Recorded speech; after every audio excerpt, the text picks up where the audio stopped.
thanking them, and then essentially the message that they were conveying is that, this was because of you, and now you need to take the baton from us. Not a lot of communication between Egyptian and Iranians, regardless of what generation you're talking about. This was a very unusual thing to think that these Egyptian kids saw what was happening in 2009 in Iran and understood that there is a paradigm that is being created here, a way to challenge your regime by using these new communication tools that were inconceivable even 5-6 years ago, and then to absorb that experience, to absorb that lesson, and then to have it succeed in a way that it did not succeed in Iran, and then to hope that that can then be exported back to Iran. That is remarkable. That indicates a new level of sort of transnational awareness that is, I think, wholly unprecedented in the region. Again, this is all very new. I haven't done any kind of field research on this. I'm just now starting to kind of be much more aware of this trend. But I do think that in the coming decades, you're going to see more and more work, more and more research being done about a Middle East that may start looking, not exactly like the European Union, obviously, but may start having that same kind of interconnectedness that we see before. Why is it that Iran and Egypt have no government or trade relations? It's because the dictator in Egypt would not allow it, because the Americans would not allow it. What is the first thing that the transitional government in Egypt did? Normalize diplomatic ties with Iran. I mean, this is what we're seeing happening now. So this is something that, again, it's too new a phenomenon for me to talk about with any great sort of, scholarly confidence, but I do want to make everyone aware of it. Focus your attention on this, because something profound is happening in this region. Yes, sir.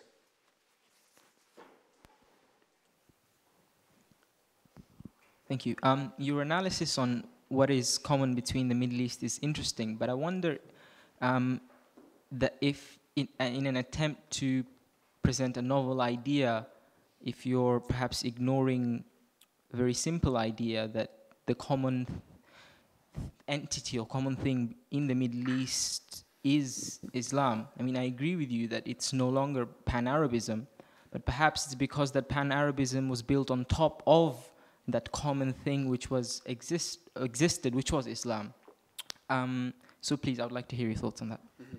It's a very, very good question. I don't think that's the case. Pan-Islamism failed in the same way that Pan-Arabism failed, because it failed to understand the enormous diversity of beliefs and practices that shape this region. The truth of the matter is that, although we're a long ways from the predictions of, a transnational sectarian war, that sort of sectarian divide is still very much alive.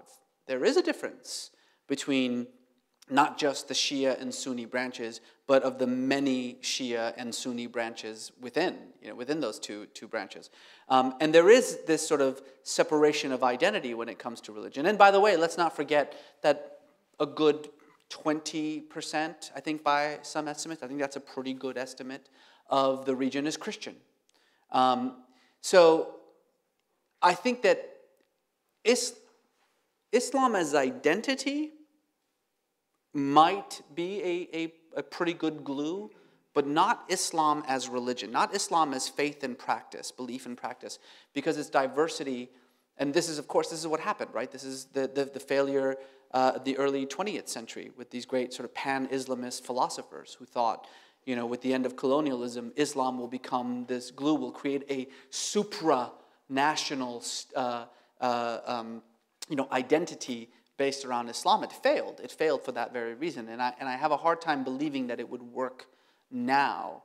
Indeed, I mean, if you look at what's happening in Syria, I mean, I wish I could sit here and say that conflict is one based on the same issues that were apparent in Tunisia or in Libya or in Yemen or in Egypt, but it's not. The thing that is a little bit disconcerting to me, as much as I would love to see Bashar al-Assad, go away and find himself a nice little palace in Saudi Arabia somewhere, is that there is a real sectarian flavor to the protests thus far. What we are seeing on the streets is Sunnis protesting the Alawites. That's not what we're hoping for. Now, granted, obviously, the issues of political participation and economic stagnation are the motivating factors, but it has yet to sort of appeal beyond that sort of Sunni-Alawite divide. I hope it will, but it hasn't. So I'm not confident that Islam can be that thing, that unifying thing. Unless, of course, you mean Islam as a cultural or as an identity, less than as a set of beliefs and practices because of its diversity. Can you point a little bit about the role of women in your book, and how do you see it today in the movement? Sure. The question is about the role of women, both in the book and as I see it today. I'm very proud of the fact that some 40% of the writers in the book are women, and particularly near the end of the book, when we start getting to the 1980s, 90s, 2000s, there is a absolute deluge of female poets, female fiction writers, female essayists.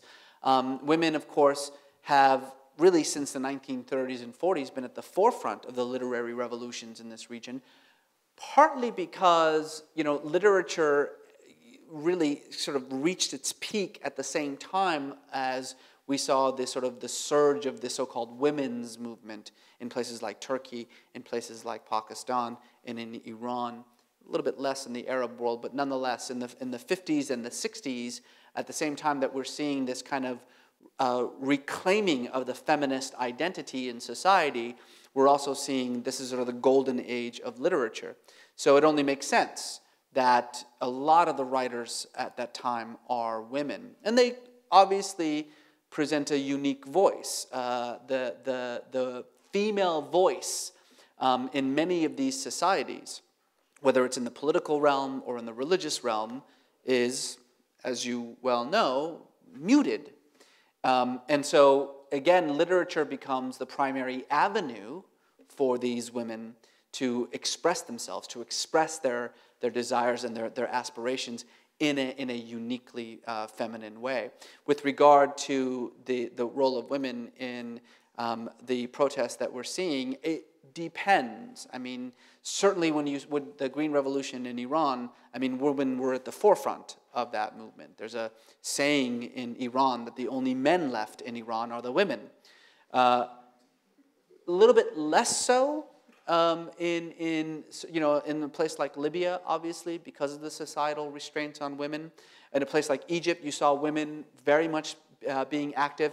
And indeed, when we saw that once Mubarak was removed from power, many of the more conservative elements within the coalition that created that movement began to demand that the women go back home, and the women have refused to go back home. And you look at a place like Saudi Arabia right now. Saudi Arabia is in no threat of falling. And there's not going to be an Arab Spring in Saudi Arabia. There's no the social mechanism for it just simply does not exist. You do not have the stratification, the polarization of society between the very rich and the very poor. The very poor in Saudi Arabia are not Saudis. So there is not, don't hold your breath for, the movement to go to Saudi. It won't. But Bahrain is a very good example. Of course, in Bahrain, it's Shia who make the vast majority. It's a civil rights movement. It's the Shia demanding their basic civil rights from a Sunni regime. and you know, paying the price in the thousands that have been either killed or imprisoned as the West, and particularly the United States, turns the other way for, you know, its own geopolitical reasons. But in Saudi, what I was going to say is that what we're seeing now is the first stirrings of an actual protest movement. Indeed, June 17th has been designated as the day of protest in Saudi Arabia, not for greater political rights, not for greater economic rights. It's actually a protest of Saudi women who are demanding this most basic, this most fundamental right, which is the right to drive a car. What is the response of the Saudi regime? They've already arrested and imprisoned the head of that movement. No one has heard from her for the last 2 days. This is a protest for women to just drive. So the role of women is going to be quite different depending on the societies in which they are, you know, living. But for the most part, I think we can very much expect that women are going to have a dramatic role in these movements. I think I'm out of time, yes? Well, got time for maybe one more, perhaps? Well, maybe one more. I'm really enjoying it, and I hate to end this, you know. But all good things have to come to an end. But what I would encourage people, please, Reza is not going away. He's full of energy, and I'm really enjoying it. But there's going to be an opportunity for him to sign his book for you, and also for you to be at hand. I know that in all of these events, you like to have one-on-one discussions. So I think I would like to kind of end this kind of format, but not end the evening.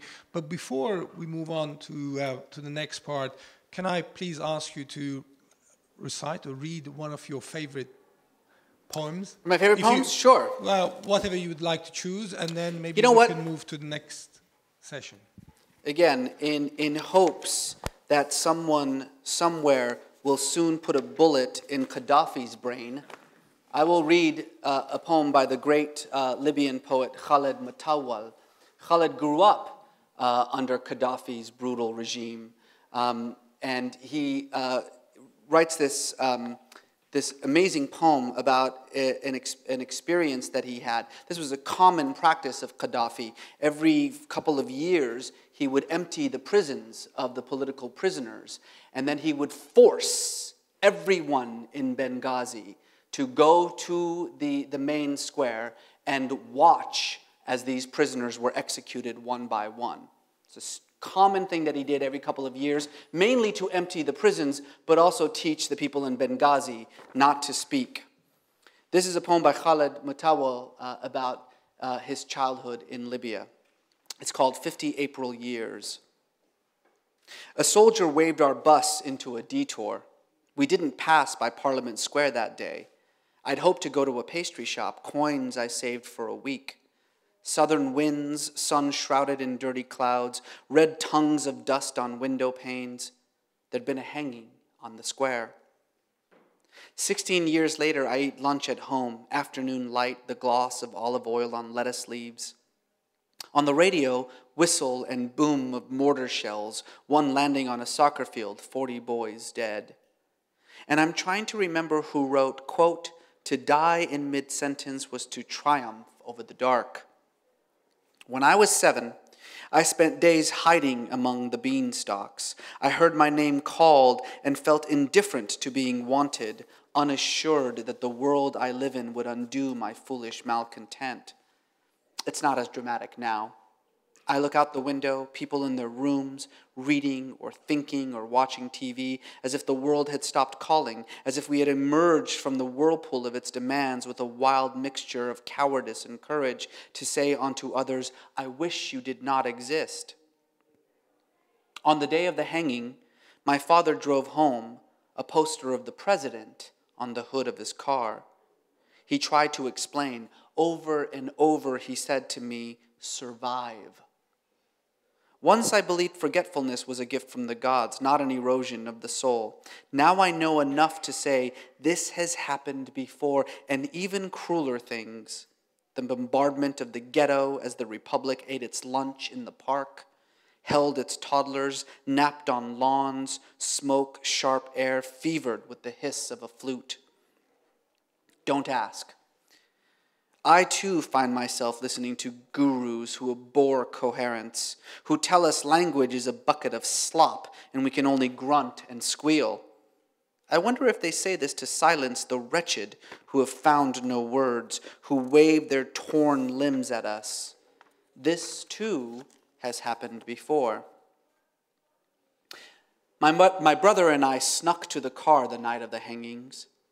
We intended to tear the president's poster, but something held us. Not a policeman's shadow or the neighborhood spy, not even my father, who hours before had gone to sleep. Khalid Mutawa. Thank you.